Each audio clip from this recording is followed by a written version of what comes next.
오늘도 새벽에 오신 여러분 모두를 진심으로 환영하고 또 축복합니다. 오늘 우리에게 주시는 영적인 주제는 끝까지 사랑하겠습니다. 한번 따라해 보세요. 끝까지 사랑하겠습니다. 네, 끝까지 사랑하겠습니다. 여러분, 사랑도 끝까지 사랑하는 게 중요한 거예요. 할렐루야.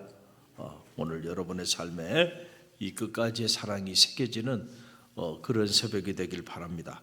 요한복음 13장은 참으로 이 감동적인 장면이 이것에 나와요. 그러나 그냥 감동적인 장면만 나오는 게 아니고 또 엄청난 영적인 큰 도전을 우리에게 주는 그런 말씀이기도 합니다. 오늘 말씀은 유월절 전에 있었던 일이에요. 주님께서 제자들과 함께 마가의 다락방에서 함께 하셨던 그 모습을 기록하고 있는데 1절의 말씀, 저와 여러분의 오늘 본문 말씀 다시 함께 읽겠습니다. 6월절 전에 예수께서 자기가 세상을 떠나 아버지께로 돌아가실 때가 이른 줄 아시고 세상에 있는 자기 사람들을 사랑하시되 끝까지 사랑하시느니라. 아멘. 참 이 한 절의 말씀이 얼마나 큰 감동이 되고 또 얼마나 큰 도전이 되는지 몰라요. 세상에 있는 자기 사람들을 사랑하시되 어떻게 사랑하셨다는 거예요? 끝까지 사랑하셨다. 참 이 말씀을 묵상하고 묵상할 때마다 큰 은혜가 됩니다. 6월절 전, 주님 고난 당하기 전이죠. 주님께서는 이미 다 아셨어요. 뭘 아셨나요? 자신이 곧 배신당하고 조롱당하고 그리고 결국 십자가에 못 박혀 그 고난을 당할 것을 주님은 다 알고 계셨어요. 그럼에도 불구하고 주님은 세상에 있는 자기 사람들을 사랑하시되 끝까지 사랑하셨다. 할렐루야. 우리가 주님의 제자의 길을 걸어간다고 하는 건 다른 게 아니죠. 주님이 사셨던 그 삶을 우리가 따라 살아가는 거예요. 다른 게 아니에요. 주님이 이렇게 사셨다고 한다면 그게 길인 줄 알고 우리는 주님처럼 우리도 끝까지 사랑하며 살아가는 거예요. 주님이 오늘 이 요한복음 13장 아래로 보게 되면 내용들이 쭉 나오게 되는데 어떻게 이런 사람들을 끝까지 사랑할 수 있었을까? 여기서 이 끝까지라고 하는 말, 이 텔로스라고 하는 말인데 그러니까 시간적으로 이렇게 끝까지라고 하는 그런 의미가 아니에요. 완전하게, 온전히, 극한까지라고 하는 그 의미를 가지고 있는 거예요. 그러니까 주님의 사랑은 불완전한 사랑이 아니에요. 완전한 사랑입니다. 온전한 사랑이야. 그리고 주님의 사랑은 유효기간이 없는 사랑이에요. 여러분, 우리는 유효기간이 있어요. 유효기간이. 그렇죠? 막 좋을 때는 막 그냥 자기의 모든 것을 다 내어주기까지 사랑하는 것처럼 보이는데 조금만 자기 마음에 안 들면 한순간에 모든 것을 내어 던지는 그런 삶을 우리가 살아가죠. 그래서 유효기간이 길지 않아.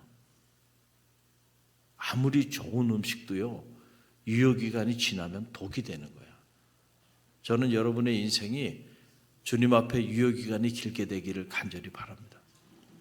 지난 주일날 오후에 오예배 끝나고 제가 사랑하는 우리 청년 이제 결혼을 하게 돼서 신랑감을 인사시키기 위해서 데리고 왔어요. 주례를 부탁해서 제가 이제 주례를 하게 되는데 주례하기 전에 만남 갖고 부부가 되는 길 이런 교육을 잠시 했는데 이렇게 대화를 나누면서 제가 마지막에 그렇게 말했어요. 여러분의 허니문이 영원하길 바랍니다. 그랬더니 두 사람이 손을 잡고 서로 얼굴을 바라보는데 참 그 사랑하는 사람들의 그 눈빛은 아름답더군요. 할렐루야. 여러분에게 시기가 납니까?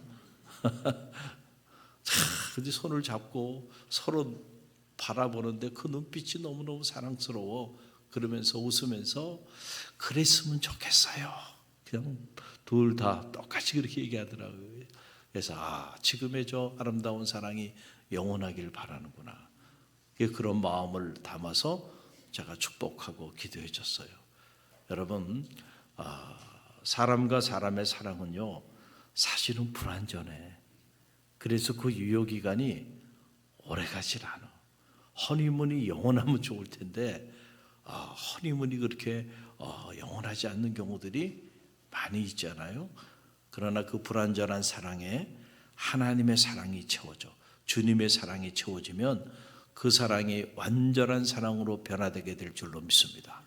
그래서 제가 교육을 하고 제가 주례를 서는 이유는 그 완전한 사랑, 주님의 사랑을 채워주기 위해서 그 사랑을 전하는 거예요. 다른 게 아니에요. 할렐루야. 그러면 그 부부가 완전한 사랑을 하게 될 줄로 믿습니다. 이거예요. 여러분, 요한복음 14장을 묵상하면서 우리가 많은 생각들을 하게 되는데 주님이 끝까지 사랑하셨던 그 사람들이 정말 주님의 그 사랑을 받을 만한 자격이 있었던 사람들인가 생각해 보면 그렇지 않아요. 이 13장을 쭉 읽어보세요. 여러분, 가룟 유다는 이미 주님을 배신할 생각을 마음속에 품고 있었던 사람이야. 어느 날 갑자기 충동적으로 주님을 내다판 사람이 아닙니다. 가룟 유다는 오래전부터 주님을 배신할 생각을 가지고 차곡차곡 준비해 왔던 사람이에요. 그런데 그런 가룟 유다의 그런 마음과 그런 삶을 주님은 다 알고 있었다는 거예요. 여러분, 가룟 유다가 요한복음 12장에 보게 되면 유다는 돈꾀를 맡은 자인데 거기서 돈을 훔쳤던 사람이야. 그래서 이미 이 물질에 대한 탐욕으로 그의 정신도 그의 영혼도 병들어 가고 있었던 사람이고요. 누가복음 22장에 보게 되면 사탄이 유다에게 들어갔다는 거예요. 그러니까 여러분, 우리가 깨워서 기도하라, 깨워 기도하라 계속 주님이 우리 가운데 말씀해 주신 이유는 왜 그래요? 너희가 시험에 들지 않게 깨워 기도하라는 거예요. 할렐루야. 우리가 깨워서 기도하지 않으면 반드시 시험에 들게 된다니까요. 사탄의 영적인 침투가 있어요. 여러분의 삶에 침투하고 여러분의 가정에 침투하고 갈릴리 교회에 침투해요. 우리가 깨워서 기도하지 않으면, 영적으로 살아있지 않으면 한순간에 나도 모르는 사이에 영적인 침투를 받아서 사탄의 종노릇하게 되는 거예요. 사탄이 누구에게 들어갔다고요? 가룟 유다에게 들어간 거예요. 여러분, 이게 안타까운 일이죠. 그래서 그가 스스로 대제사장을 찾아갑니다. 그리고 자기의 스승 주님을 흥정합니다. 내가 이 사람 당신한테 내어줄 테니까 얼마를 줄래? 은 30냥. 당시 노예 몸값 중에 가장 싼 몸값이 은 30냥이에요. 은 30냥에 미리 가서 거래를 다 했습니다. 이런 모습을 주님이 다 알고 있었어요. 또 마태복음 26장에 보게 되면 이런 내용이 나와요. 그 배신의 방식도 너무 교활해요. 뭐라고 얘기하냐? 이런 얘기는 내가 입맞추는 자가 그이니 그를 잡으라는 거예요. 이게 무슨 말이에요? 겉으로는 자신이 주님을 사랑하는 척, 주님께 다가가서 주님 사랑합니다 하고 주님께 입을 맞춰. 그런데 속으로는 가룟 유다는 지금 주님을 배신하고 주님을 팔아먹을 생각을 가지고 있는 거예요. 얼마나 교활해요. 이런 사람이에요. 이런 사람을 끝까지 사랑하셨다는 거예요. 여러분, 도전이 돼요, 안 돼요? 도전이 되는 이런 부분이에요. 또 수제자 베드로를 보. 주님은 베드로가 3번씩이나 주님을 저주하면서 주님을 부인할 것을 이미 주님은 알고 있었어요. 닭 울기 전에 네가 나를 3번이나 부인하리라. 제자들, 다른 제자들은 어땠나요?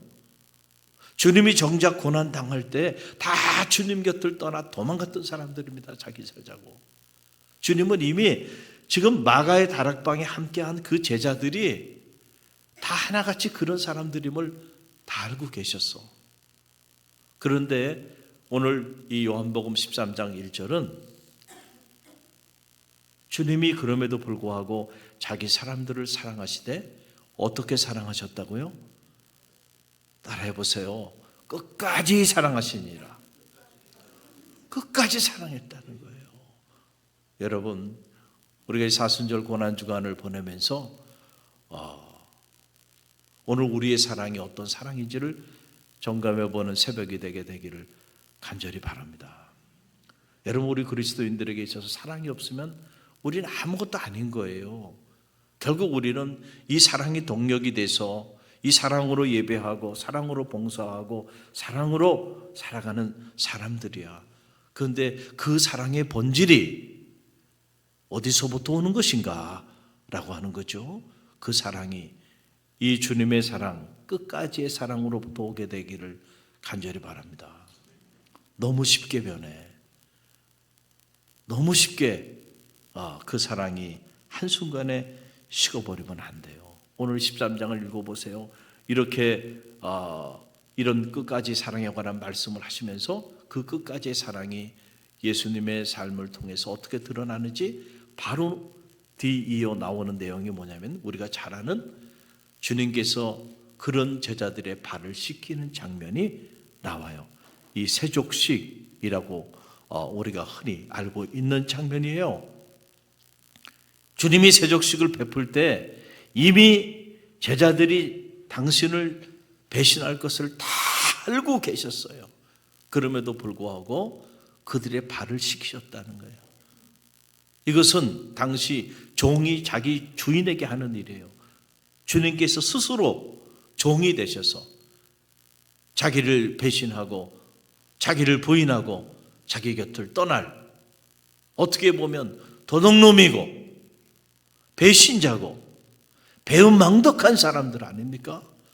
주님이 3년 동안 그들에게 어떻게 말씀을 가르치셨고 어떻게 그들을 섬기고 어떻게 그들에게 사랑을 드러내 보여줬는지 그들이 다 증인일 텐데, 그런데 어떻게 그 주님의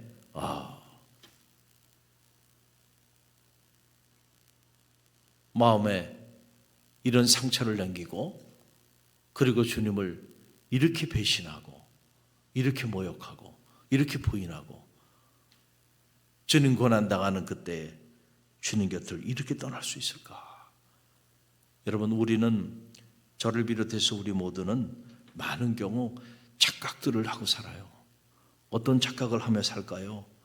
내가 사랑받을 만한 자격이 있어서 사랑받고 있다고 하는 착각이야. 저도 그렇고 여러분도 그렇고 주님 앞에서는요, 죄송하지만은 사랑받을 만한 그런 자격이 있는 사람들이 아니에요. 우리도 다 가론유다 같은 사람들이고요. 다 우리의 삶을 통해서 수십 번 수천 번 주님을 배신하며 살고요. 주님을 십자가에 또 못 박고요. 주님을 모른다고 부인하고요. 전혀 주님을 모르는 사람처럼,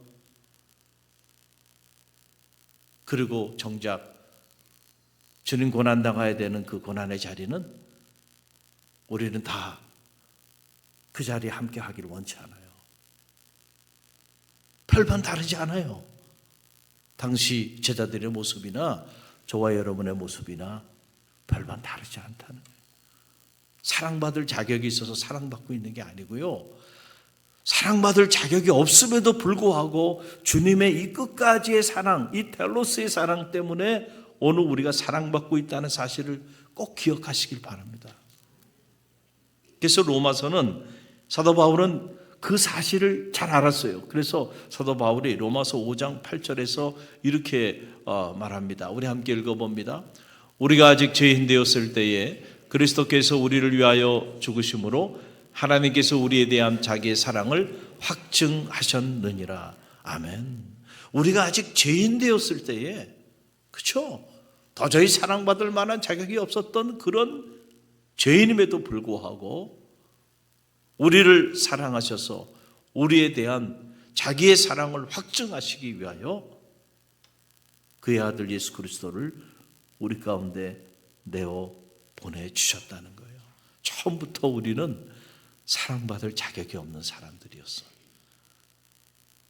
그럼에도 불구하고 우리를 사랑해 주셨어요.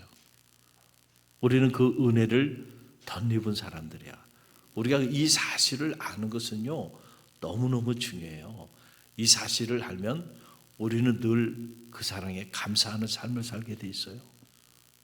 나는 이 엄청난 사랑을 받았는데, 여러분, 우리가 누구를 사랑하지 못하겠어요?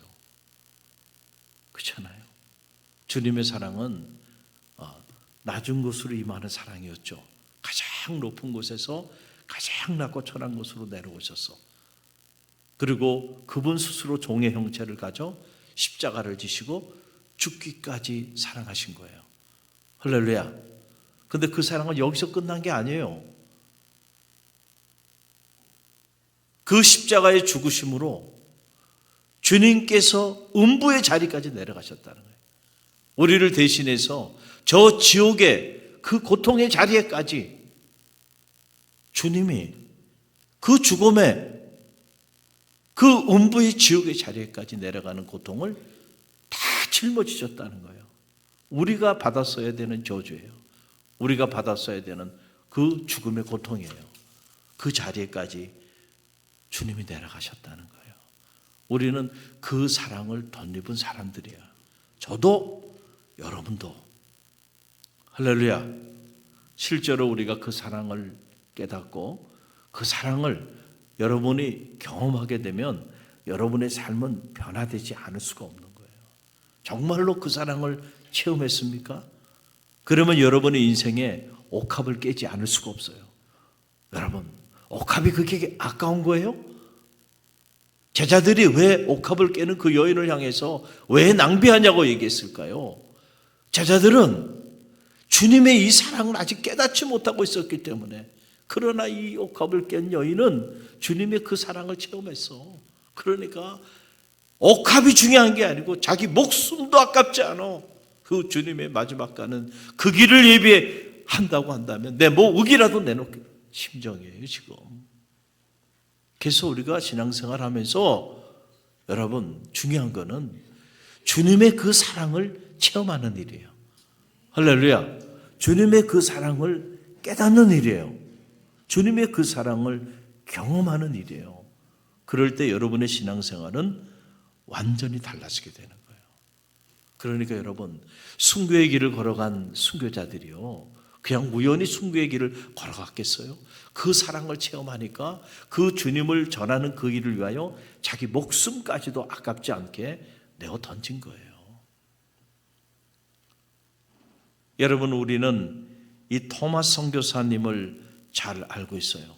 한국 최초의 개신교 선교사입니다. 동시에 한국 최초의 개신교 순교자이기도 합니다. 이 토마스 선교사는 영국 웨일스 출신인데 26살, 여러분 대부분의 100여 년 전에 이 땅에 복음을 들고 이 암울한 조선 땅에 주의 사랑을 전하게 왔던 사람들이 대부분 20대예요. 26살에 복음을 전하기 위해서 그 젊은 나이에 죽음의 항해를 하고 이곳에 옵니다.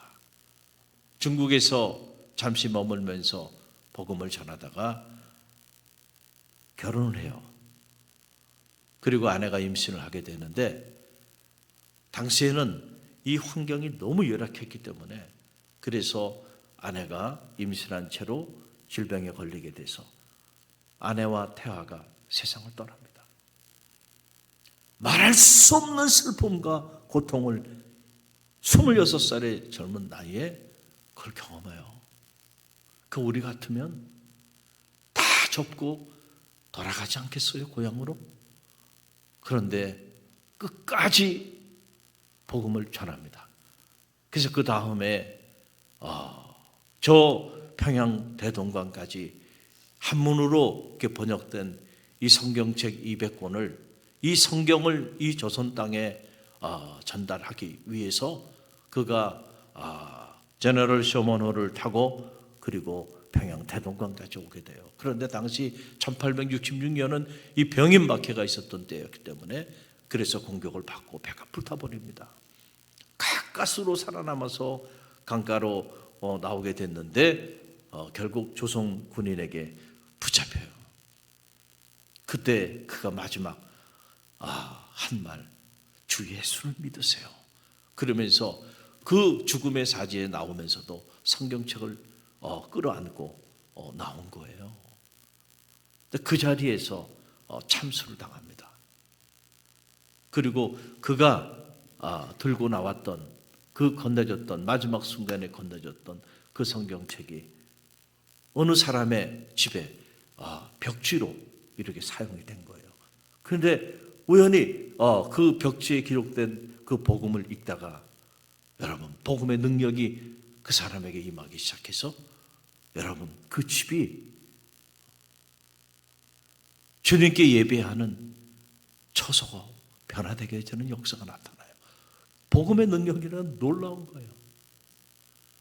널다리 예배당, 평양 최초의 널다리 예배당을 기점으로 해가지고요, 놀랍게도요 그 복음이 저 평양을 중심으로 이 조선 땅에 퍼지기 시작해서 1990년에 무려 성도수가 1000만이 이르게 되는 이런 역사를 이루게 된 거예요.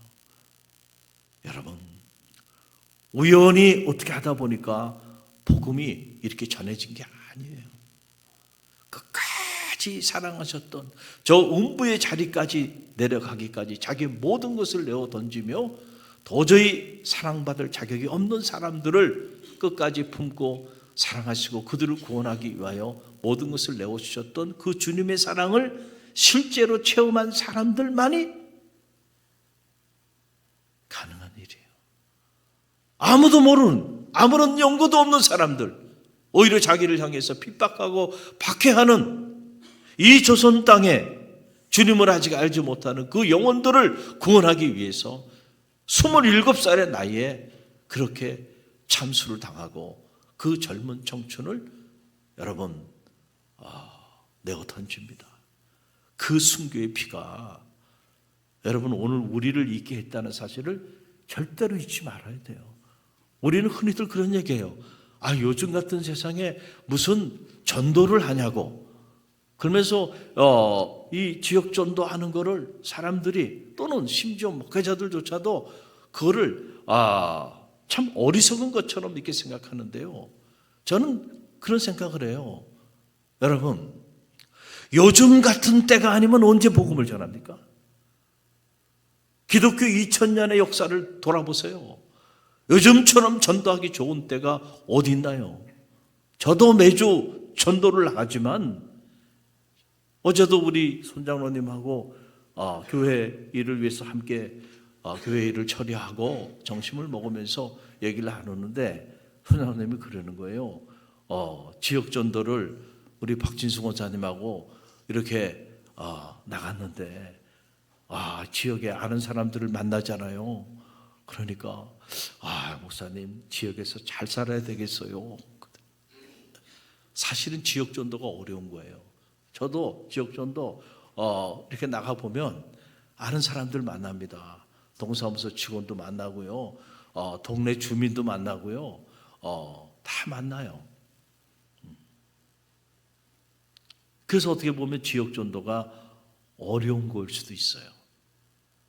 그러나 여러분 내 주변에 있는 사람 아직도 주님을 알지 못하고 여러분 복음을 알지 못하고 살아가는 이들이 아직도 우리 주변에는 허다한데 우리가 정말 그 주님이 우리를 사랑하셔서 자격이 없는 우리를 구원하기 위하여 주님께서 그렇게까지 저 지옥의 음부에까지 내려가셨다고 한다면 내가 조금 사람들에게 조금 무시를 당하고 조금 거절을 당하고 조금 멸시를 당한들 그게 무슨 대수겠어요? 내가 내 목을 내놓는 것도 아니고요. 그렇잖아요. 복음을 전하는 일이잖아요. 감사하게도 우리 갈릴리 교회는 이 행복 전도팀들이 이 지역에 계속 흩어져서 복음을 전하고 있어. 할렐루야. 특별히 우리가 사순절 고난주간으로 나가는데 십자가만 묵상하는 게 능력이 아니고요. 왜 십자가를 묵상해야 하는지, 그리고 정말로 십자가를 묵상한다면 우리는 어떻게 살아야 하는지, 생명을 살리는 이 일을 위하여 주님은 자기의 모든 것을 내어 던졌는데 우리가 그 제자의 길을 걸어가면서 이 생명 사역을 하고 있지 않다고 한다면 너무 안타까운 일이겠죠. 할렐루야. 때를 얻든지 못 얻든지 여러분이 전한 그 전도지가 어디서 어떻게 사용되든지 복음은 능력이 있습니다. 할렐루야. 누군가 어떤 통로로 그 전도지를 보고요 주님을 영접할 수 있는 구원의 역사가 나타나게 될 줄로 믿습니다. 오늘 사순절 고난주간 두 번째 시간을 맞이하면서 끝까지 사랑하셨던 그 주님의 사랑을 기억하고 나도 이 사랑의 한 자락이라도 사랑해야 되겠다라고 하는 그런 결단이 있는 새벽이 되길 주님의 이름으로 간절히 축원드립니다.